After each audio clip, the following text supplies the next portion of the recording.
నమస్కారం వార్తలకు స్వాగతం. ముందుగా ముఖ్యాంశాలు.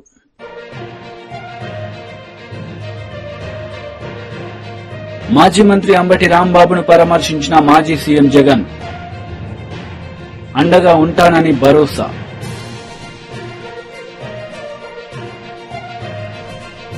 మాజీ మంత్రి కేటీఆర్ ప్రెస్ మీట్. పలు అంశాలపై వివరణ.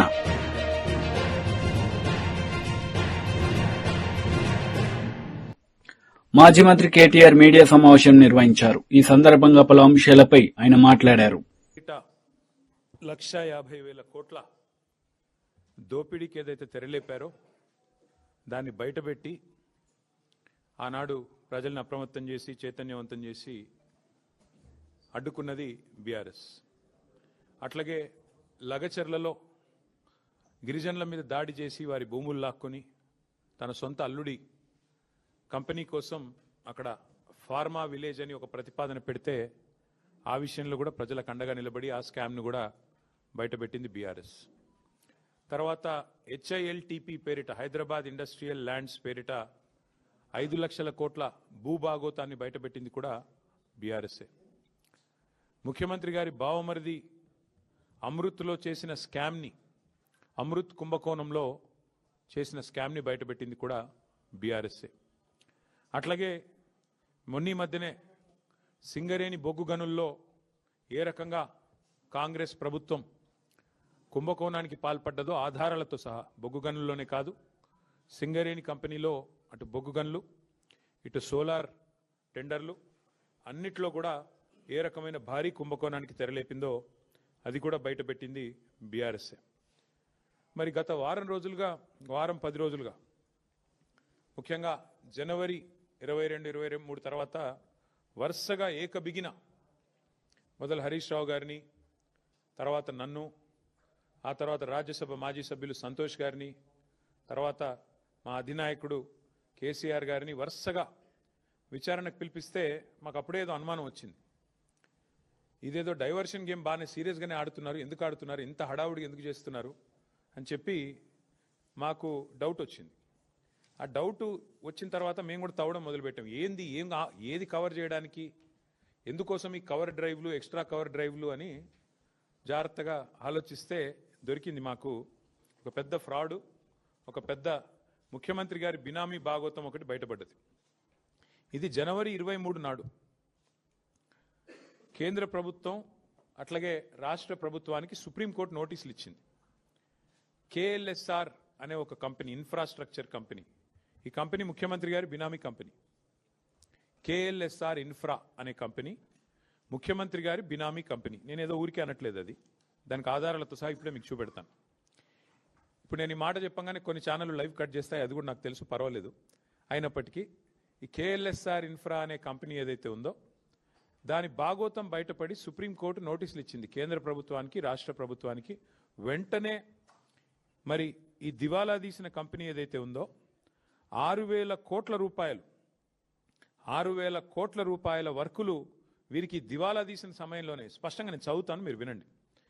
ఏం రాశారంటే, centre and Telangana get supreme court notice for KLSR infratechs insolvency fraud. The company allegedly secured government tenders worth approximately rupees 6,000 crore during the insolvency period without the authorization of interim resolution professional. IP professional ఇది లేకుండా, అనుమతి లేకుండా 6,000 కోట్ల టెండర్లు తెచ్చుకున్నారు వీళ్ళు. మరి ఎక్కడికి వచ్చినాయి ఈ ప్రాజెక్టులను మాకు కూడా అనుమానం వచ్చింది. ఎక్కడొచ్చినాయి ఆ ప్రాజెక్టులు అంటే మొత్తం తెలంగాణ. ముఖ్యమంత్రి గారి బినామీ కంపెనీ ఎందుకన్నాను అది కూడా చెప్తాను. ఇగో ఎక్కడెక్కడ వచ్చినాయి మీకు వరుసగా చదువుతాను, ఏమేమి వచ్చినాయి కూడా మీకు చెప్తాను వరుసగా. ఇవన్నీ కూడా మీకు వివరంగా చెప్తాను, ఇవన్నీ కూడా ఆధారాలతో సహా మీ ముందు పెడతాను. ఇవాళ వాస్తవం ఏంటి అంటే, రేవంత్ రెడ్డి గారు చీఫ్ మినిస్టర్ కాదు, ఆయన బినామీ చీఫ్ మినిస్టర్ అని అందరికీ తెలుసు. ఎందుకంటే ఆయన వేరే వాళ్ళ కోసం ఇక్కడ ఆయన ఏదో అట్లా చూడడానికి అట్లా ఆయన ముంగటుంటాడు, కానీ వెనకాల ఆయన నడిపించే వాళ్ళు వేరే వాళ్ళు ఉన్నారు, అది అందరికీ తెలుసు. ఇవాళ ఆయన బినామీ చీఫ్ మినిస్టరే కాదు, బినామీ మాస్టర్ అని చెప్పి కూడా ప్రూవ్ చేసే భాగోతం ఇది. గత 2 ఏళ్లుగా అదేవిధంగా గతంలో కూడా బ్లాక్మెయిల్ చేసి సంపాదించిన డబ్బులు, అప్పనంగా ఈయన అడ్డంగా సంపాదించిన డబ్బును ఈ బినామీ కంపెనీలోకి దొడ్డిదారిన మళ్లిస్తా ఉన్నాడు. మాజీ మంత్రి అంబటి రాంబాబు నివాసానికి మాజీ సీఎం జగన్ వెళ్లి ఆయనను పరామర్శించారు. ఏం జరిగినా మీ వెంట ఉంటానని వారికి వారి కుటుంబ సభ్యులకు భరోసానిచ్చారు.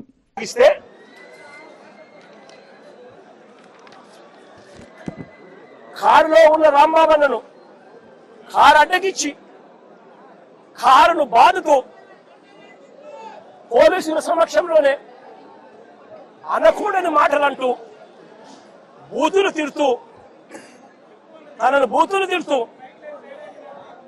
తన కారు మీద దాడి చేస్తే రాంబాబన్న ఒక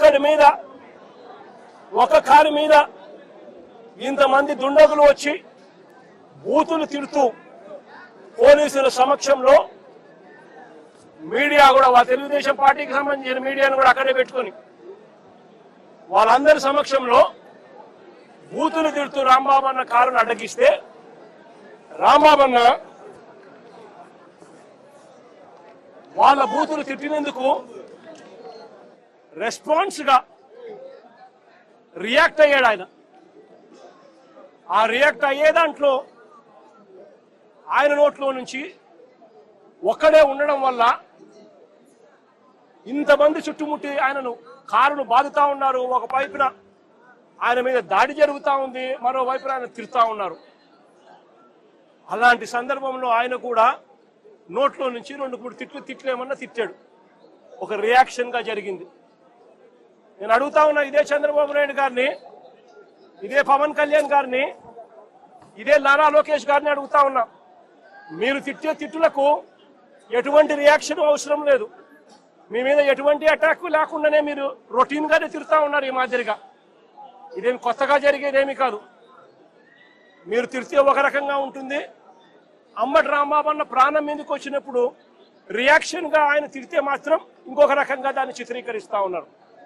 అయినప్పటికీ కూడా రాంబాబన్న ఇంటికి వచ్చి 10:30కు అది జరిగితే 10:30 ప్రాంతంలో అది జరిగితే ఆయన ఇంటికి వచ్చి 12 గంటలకు 1 గంటకు ఆ ప్రాంతంలో ఇంట్లో తాను ప్రెస్ మీట్ కూడా పెట్టి జరిగిన విషయమంతా కూడా వివరించి, ఆయన పెద్ద మనిషి కాబట్టి, సంస్కారం ఉన్న వ్యక్తి కాబట్టి ఆయన నేను తిట్టకుండా ఉండాల్సింది అని కూడా చింతిస్తూ చెప్పాడు. అంటే తన మీద దాడి జరుగుతా ఉన్నా, తనను ఒకవైపున తిరుగుతా ఉన్నా, అప్పుడు భావోద్వేగంలో ఆయన 2 తిట్లు తిట్టినందుకు ఇంటికి వచ్చి బాధపడి ప్రెస్ మీట్ పెట్టి మీడియా సమక్షంలో ఆయన దీనికి వివరణ ఇస్తూ, అయినా నేను తిట్టకుండా ఉండింటే బాగుండేది, నేను చింతిస్తున్నాను అని సంస్కారం కలిగిన వ్యక్తిగా అంబటి రాంబాబన్న వివరణ కూడా ఇచ్చాడు. అంతటి సంస్కారం ఉన్న వ్యక్తిని నిజంగా చేతనైతే పొగడాలి,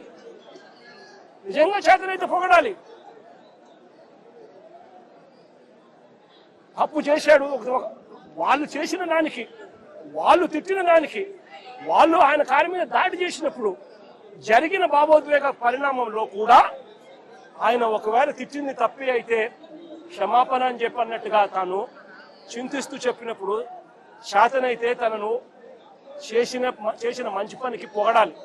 కానీ వీళ్ళేం చేశారు, దాన్ని వక్రీకరిస్తూ, దాన్ని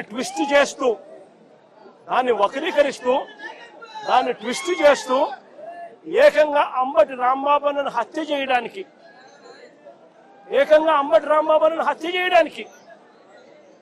ఏకంగా 5 గంటల నుంచి, సాయంత్రం 5 గంటల నుంచి రాత్రి 1 గంట దాకా, సాయంత్రం 5 గంటల నుంచి రాత్రి 1 గంట దాకా సాక్షాత్తు ఈవిడ ఎమ్మెల్యే గల్లా మాధవి ఇక్కడ మనుషులను వేసుకొని వచ్చి ఈవిడ ఆధ్వర్యంలోనే రాంబాబన్న ఇంట్లో దాడి, 5 కార్ల ధ్వంసం, అద్దాలు ఇంట్లో ఇరిగిపోయినాయి, సామాన్లు ఇంట్లో ఇరిగిపోయినాయి. పక్కనున్న ఆఫీసులో మొత్తం అన్ని పగలగొట్టేసినారు. ఇంట్లో ఆడవాళ్ళు ఉన్నారు. ఆడవాళ్ళ ప్రాణాలకు నష్టం జరిగే విధంగా తిడుతూ తిడుతూ తిడుతూ వీళ్ళు వ్యవహరించిన తీరు ఇది. గల్లా మాధవి ఎమ్మెల్యే గారి భర్త సాక్షాత్తు అంబటి రాంబాబు అన్న ఆఫీసును పగల కొడుతూ ఆ రూమ్ లో ఉన్నప్పుడు ఫోటో.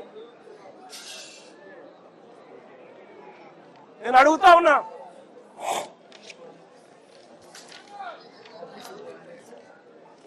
అంబటి రాంబాబు అన్న ఆఫీసును కాలుస్తా ఉన్న ఫోటో.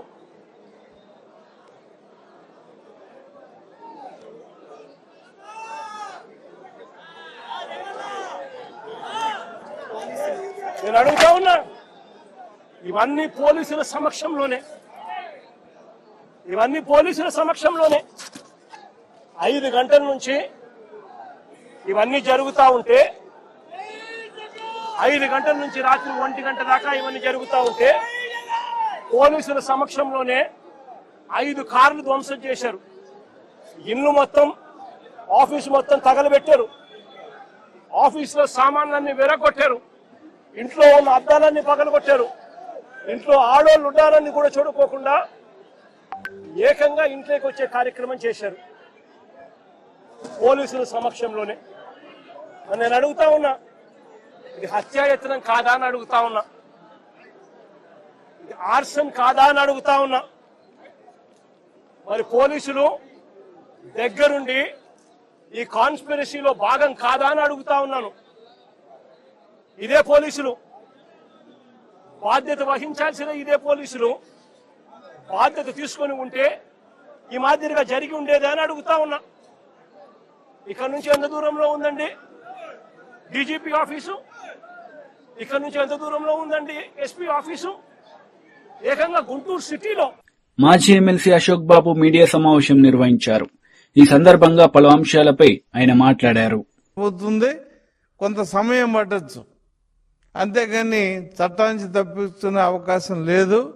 ఖచ్చితంగా తెలుగుదేశం ప్రభుత్వం ఈ మత సంబంధమైన విషయాల్లో చాలా నిక్కచ్చిగా ఉండే పరిస్థితి ఉంది. కాబట్టి మేము తెలుగుదేశం పార్టీ తరఫున స్పష్టంగా చెప్పదలుచుకున్నాం, వాళ్ళు వాడిన నెయ్యి పూర్తిగా కల్తీ నెయ్యి, ఇంక అందుట్లో సందేహించాల్సిన అవసరం లేదు.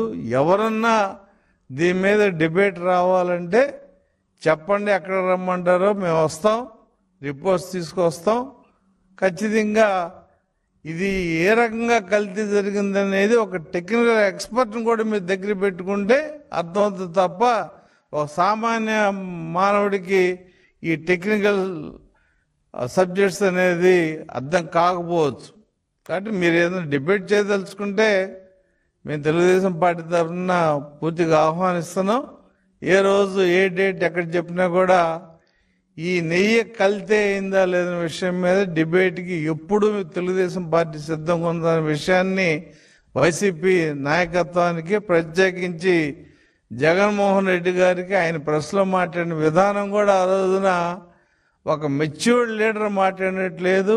ఏదో ఆవు ఏదో తిందంట, ఆవుకి జబ్బు వచ్చిందంట అంటే అసలు రిపోర్ట్ ఏముందని చదవకుండా మాట్లాడిన విధానం అయితే మేము పూర్తిగా ఖండిస్తున్నాం. మాజీ మంత్రి హరీష్ రావు మీడియా సమావేశం నిర్వహించారు. ఈ సందర్భంగా ఆయన మాట్లాడారు. మున్సిపాలిటీని గెలిపించడానికి కృషి చేస్తున్నటువంటి మాజీ శాసన మండలి సభ్యులు పెద్దలు గౌరవనీయులు ఫారూక్ హుసేన్ గారు, మా సీనియర్ నాయకులు పెద్దలు బట్టి జయపతన్న గారు, సీనియర్ నాయకులు పెద్దలు సురేందర్ గౌడ్ గారు, మాజీ మున్సిపల్ చైర్మన్ తమ్ముడు మల్లికార్జున్ గౌడ్ గారు, కృష్ణారెడ్డి గారు, మా సీనియర్ నాయకులు దేవేందర్ రెడ్డి అన్న గారు, గౌరవనీయులు ఆంజనేయులు గారు, వేదిక మీద ఉన్న మా మాజీ కౌన్సిలర్లు, అభ్యర్థులు, కాబోయే కౌన్సిలర్లు, బీఆర్ఎస్ కుటుంబ సభ్యులు, మీడియా మిత్రులు అందరికీ పేరు పేరున నమస్కారం తెలియజేస్తా ఉన్నా. మిత్రులారా, ఈరోజు ఒక విషయం అర్థమైపోయింది. బీఆర్ఎస్ పార్టీ అంటే మెదక్లో ఎంత భయపడుతున్నారో మనకు అర్థమైంది. లేకపోతే నీకు గెలిచే సత్తా ఉంటే, గెలిచే దమ్ముంటే మా క్యాండిడేట్లను ఎందుకు ఎత్తుకపోయే ప్రయత్నం చేస్తున్నావు? ప్రజల్లో నీకు పలుకుబడి లేదు, జనం నీకు ఓట్లు వేయరని అర్థమైపోయింది. అందుకోసం నయాన్నో భయాన్నో పైసలు ఇచ్చో నానా తంటాలు పడతా ఉన్నారు మీరు. నీకు గెలిచే సత్తా ఉంటే దా ప్రజల్లో పోయి ఓట్లు వేసుకొని గెలువు.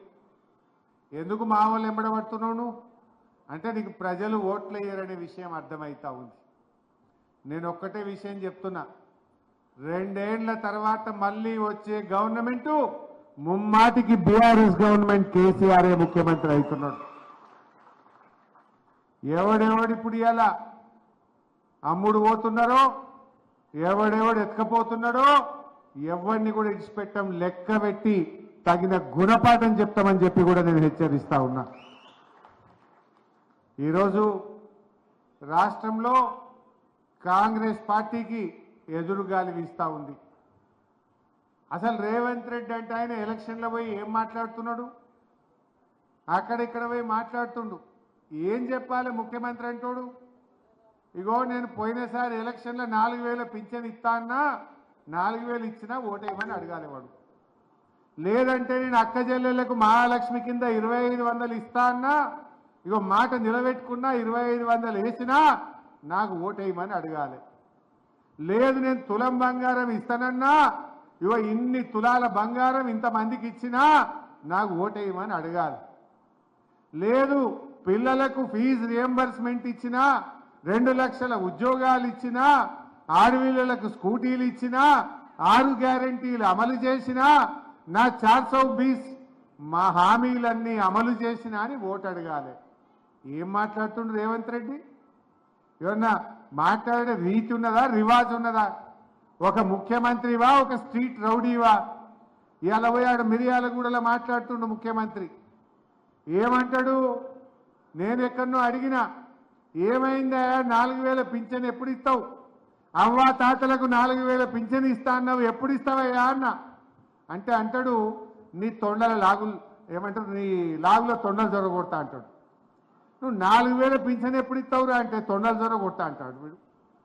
అరే అక్క చెల్లెలకు 2,500 మహాలక్ష్మి ఎప్పుడు ఇస్తావురా నాయన నేను అడిగితే అప్పుడు ఒట్లు పెట్టుకోలే, వీళ్ళు బాండ్ పేపర్లు రాసియలే, బాండ్ పేపర్లు రాసిచ్చిండ్రు, అమ్మతోడు అయ్యతోడు ఒట్లు పెట్టుకున్నారు. ఒట్లు పెట్టుకొని బాండ్ పేపర్ల మీద రాసిచ్చి ప్రామిసరీ నోట్లు ఇచ్చి సంతకాలు పెట్టి మహాలక్ష్మి 2,500 ఎప్పుడు ఇస్తావురా అంటే నీ పేగులు తీసి మెడలేసుకుంటా అంటాడు. నా పేగులు మెడలేసుకుంటే నీకు వచ్చేదేంది? మా మహిళలకు 2,500 ఎప్పుడు ఇస్తావో చెప్పు, లేకపోతే మా అక్క చెల్లెళ్ళే నీ పేగులు తీసి మెడలేసుకుంటారు బిడ్డ, జాగ్రత్త అని చెప్పి హెచ్చరిస్తా ఉన్నా. ఇవాళ ఎక్కడో మాట్లాడుతుండు మిర్యాలగూడలో. ఇప్పుడు తెలంగాణ ఉద్యమంలో పాల్గొన్నోడైతే, జై తెలంగాణ అన్నోడైతే, తెలంగాణ కోసం త్యాగాలు చేసినోడైతే, తెలంగాణ కోసం జైలుకు పోయినోడైతే కేసీఆర్ గొప్పతనం తెలుస్తుంది.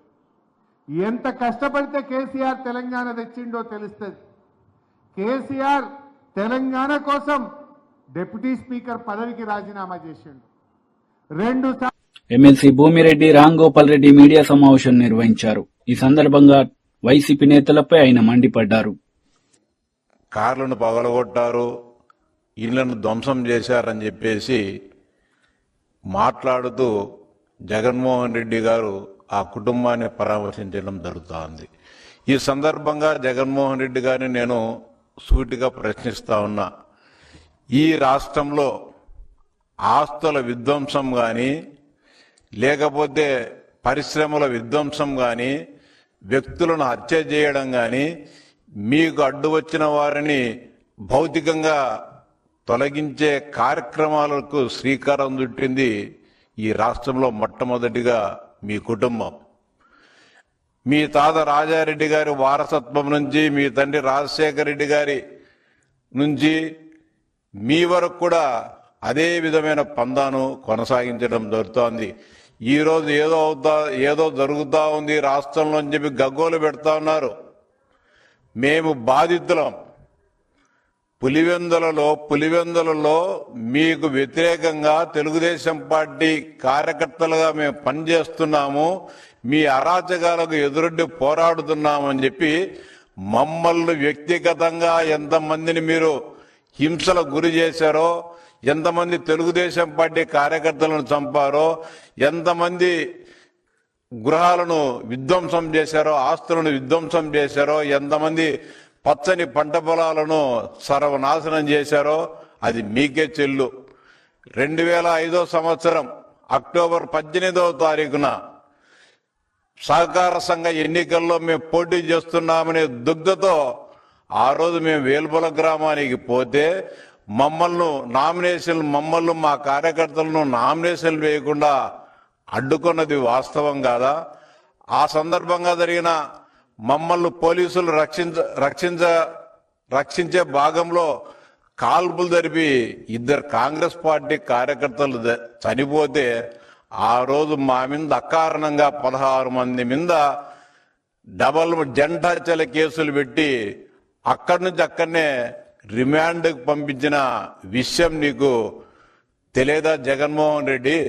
అంతేకాకుండా కేవలం మేము ఎన్నికల్లో మీకు వ్యతిరేకంగా మీరు ఈ రాష్ట్రానికి ముఖ్యమంత్రిగా రాజశేఖర రెడ్డి గారు ఉన్నా పులివెందులో మీరు ఎన్నికల్లో పోటీ చేయకూడదని హుకుం జారీ చేస్తే మేము దానికి భయపడకుండా విరవకుండా పోటీ చేస్తే వేల్పుల సంఘటన జరిగిన రోజు పులివెందులో ఉన్న పార్టీ కార్యాలయాన్ని కానీ పులివెందుల్లో ఉన్న మా సొంతం నేను ఎక్కడైతే నివాసం ఉంటానో నా గృహాన్ని డైనమైట్లతో పేల్చి పొక్లైన్లతో పెరిగిన విషయం వాస్తవం కాదా? అదేవిధంగా మా పార్టీ సానుభూతిపరుడైన హిమగుళ్ళ నాగవర్ధన్ రెడ్డి గారి ఇంటిని దోపిడీ చేసి ఆ ఇంటిని కూడా కాల్చివేటిన సంఘటనలు ఇంకా మా కళ్ళ ముందే మెదులుతా ఉన్నాయి. జగన్మోహన్ రెడ్డి ఇవన్నీ చేసి మళ్ళీ ఈరోజు గతంలో మేము ఎప్పుడు కూడా శాంతి కాములము ప్రజాస్వామ్యవాదులము, మేము ఎప్పుడు కూడా గతంలో ఎలాంటి తప్పులు చేయలేదు, ఎవరిని కూడా వేధించలేదని చెప్పి సిగ్గు ఎగ్గు లేకుండా మాట్లాడుతున్నావే జగన్మోహన్ రెడ్డి, ఇది నీకు తగునా అని చెప్తా ఉన్నా. ఆ వేల్పుల సంఘటన జరిగిన రోజు ఈ రోజు కానీ ఆ కేసుకు సంబంధించి ఈ రోజు కానీ గత 20 సంవత్సరాలుగా ఆ జంటాచల్ కేసులు మేము ఇంకా కోర్టుకు తిరుగుతామని మా కోర్టులలో కూడా ఆ కేసులు కూడా ఫైనలైజ్ కాలేదు.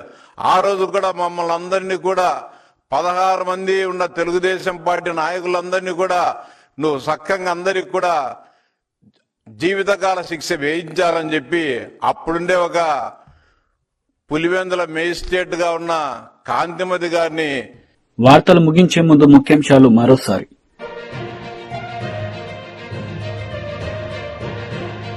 మాజీ మంత్రి అంబటి రాంబాబును పరామర్శించిన మాజీ సీఎం జగన్, అండగా ఉంటానని భరోసా.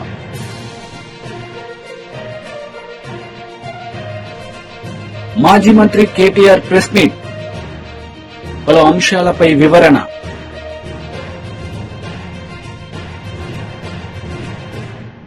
ఈ వార్తలు ఇంతటితో సమాప్తం. తిరిగి ప్రసారమయ్యే వార్తల్లో మళ్ళీ కలుద్దాం. అంతవరకు సెలవు. నమస్తే.